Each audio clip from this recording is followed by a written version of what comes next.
So for an APT spine, I've switched to a 14 by 17 cassette. So I'm going to open my light field 8 by 17. Then you can put your markers right at the edge of the light. All right, Janelle, I'll have you go ahead and put your back up against the board. This line here represents the very top of my cassette. So I'm going to put my hand on top of her shoulder and just make sure that that line is 2 inches above her shoulder. So my hand is perpendicular to the board and I'm about 2 inches above her shoulder. And then we'll line that up. So the last thing I'm going to do is center her side to side. Good.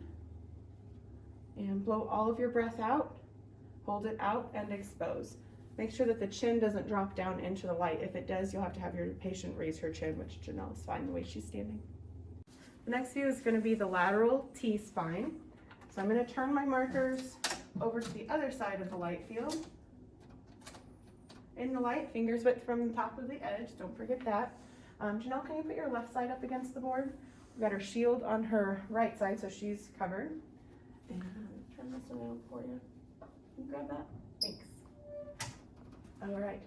So we're going to get her arms out of the way by having her grab the bar in front of her. Thank you. And then again, we just want a little bit of light on the shoulder here. So I'm going to bring this down just slightly, just so that there's no light on the neck for this view.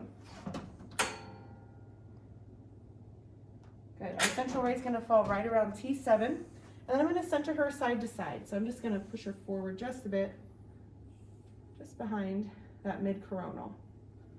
So I've got her spine in there. And you can feel those vertebrae back here and just make sure that that's in the light there. For this one, it's a breathing technique because we want to blur out the ribs and the lung markings. So I'll have you take a breath in and slowly blow it out. Or you could have the patient hold very still and breathe normally and expose. This view is very good at showing the bottom 8 or 9 vertebrae. We're going to see the top 3 to 4 on the swimmer's view because the swimmer's is part of the routine for a T-spine.